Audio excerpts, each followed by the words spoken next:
Welcome to Whispers from Other Worlds, where real human voices guide you. Never synthetic, never generated, through quiet stories set in imagined realms. These stories are meant for just-in-time listening, during long drives, while folding the laundry, on quiet evening walks. They move slowly, slower than a broadcast, deeper than background sound. Fragments of small lives scattered across the harmonic continuum. Please remember, though the world you hear may seem familiar, the life you follow is fictional. Each record comes from places long erased, colonies, caravans, and outposts that once listened to the same low hum beneath their sky. Use these tales as background company. Let your mind drift among the dusty roads of the Veyra Wastes, through wooden shacks and distant convoys, and allow yourself to slow, to hear what the sand remembers when the wind dies.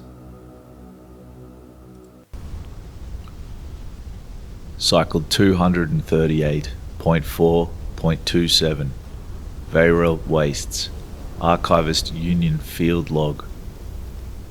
The storm finally broke at dawn. 3 days of wind and then silence, heavy, absolute, as if the air itself had folded in on its own weight. Dust still moved in the corners, drifting through door gaps in slow ribbons, finding every seam, every fold of cloth. When I stepped outside mid-morning, the light was wrong, pale copper, flat and depthless, as if the world hadn't quite decided to exist yet. The sand had climbed halfway up the western wall. It pressed against the depot like a tide that forgot to retreat.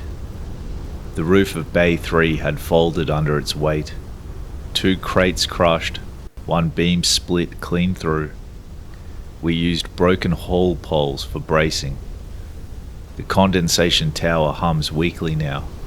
Intake clogged again. Water yield less than half. Every surface crackles when touched, a faint, static pulse that never quite discharges. Inside, the storeroom looks worse. 48 ration bricks spoiled to crack seals, dust fused into wax.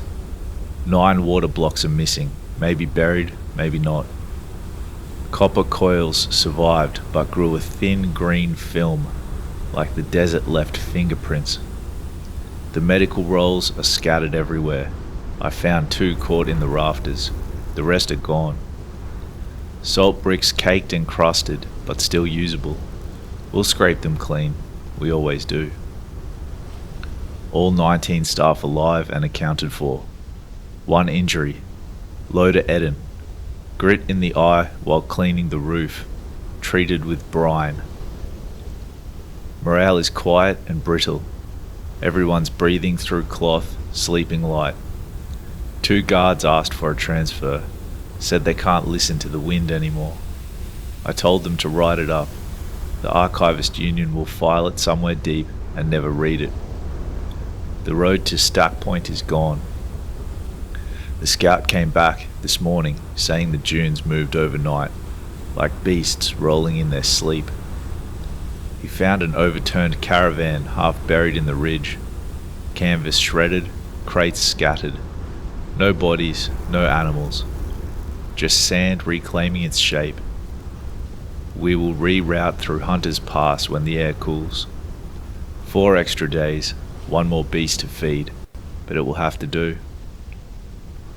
At dusk I stood on the ramp and watched the last of the dust fall. The walls looked soft-edged, almost liquid. I could hear sand whispering against itself beyond the gate. 3 days of fury, now only stillness. But that stillness feels alive in its own way. The night after the storm, the walls seemed to breathe. Not creak, not shift, but breathe. A slow, even rhythm under the silence. I lay awake listening, waiting for it to stop, but it didn't.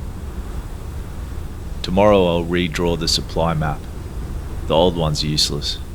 Every marker buried, every path rewritten. That's the work, to measure what won't stay still, to count what the desert forgets. I've filled the requisition, new roof panels, filters, polish. It will take weeks to arrive. The desert doesn't wait for approval forms, but we keep pretending that it does. When I close this entry, I'll seal the door and let the static fade overnight. By morning, the air will be quiet again.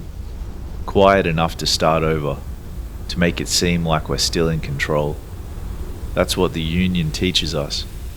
To record the loss so it feels like it meant something. But out here in the Veyra Wastes, the desert keeps the final ledger. And sometimes if you stand very still, you can hear the sand's low hum answering you back. Cycle 238.5.09 Veyra Wastes, Archivists Union Field Log. The wind has shifted north again, bringing the scent of metal from the refinery ridge. You can taste it in the water, that faint bitterness, like rust caught on the tongue. Orders came at dawn. Resume full trade operations despite last week's shortages. The Archivist Union transmitted new manifests, but half the entries list goods that haven't existed since the last storm. Caravans drift off route. Scavenger bands strip what remains before we reach them. Still, I record everything as it's written. Paper carries authority even when the world has stopped obeying it. Inventory began before sunrise. Sand clings to every hinge and gear. The abacus beads stick when the humidity rises, so I've taken to counting by voice. 43 crates of fabric, 12 broken seals, 4 missing entirely. 8 barrels of dried grain turned sour. Insects, probably hatched in transit. The pack beasts refused the southern trough. I drained it and found a rat curled beneath the sludge. We'll dig a new pit when the ground softens. The workers complain, but they keep their rhythm. Everyone does. By mid-morning, the heat pressed so hard that it wrapped the ledger pages. I stood by the window to let them dry, and for a moment the desert looked like glass. Nothing moved, no birds, no traders, no wagons on the horizon. It's strange, but Depot Bastion feels crowded when the markets roar, but in the pauses the silence grows wide enough to feel sacred. I sent 2 men to recover the lost grain from the east yard. They returned, carrying the remains of the trade banner instead. Union colours, half buried in salt sand. The insignia was faded, the fabric stiff with mineral crust. No trace of the merchants it belonged to. We logged it under miscellaneous reclamation and stored it with the scrap metal. Protocol says to burn unclaimed property after 10 days, but I'll keep the banner a while longer. Its weight feels right in the hand, even when it's ruined. At dusk, a messenger from Cairn Post Station arrived with the latest directives. No new supplies, only new rules. Double the inspection frequency, reduce the water rations, and a reminder that morale reports must be remaining optimistic for the quarterly record. I read it twice to be sure. They want us to smile when we ration dust. The messenger didn't stay for supper. He said the road home was safer by the moonlight. I spent the evening reordering ledgers. The numbers no longer agree. Every correction breeds 2 new errors, like the sand creeping back through the sealed cracks. Sometimes I think the books themselves are alive, breathing, expanding, erasing us line by line. I remembered Quartermaster Helen, who carved tallies into beams rather than trussed paper. The marks are still there under the dust. Years of trade reduced to quiet grooves in patient wood. Before lights out, I walked the perimeter. The wind had gone still again. the kind of stillness that makes you hear your own blood move.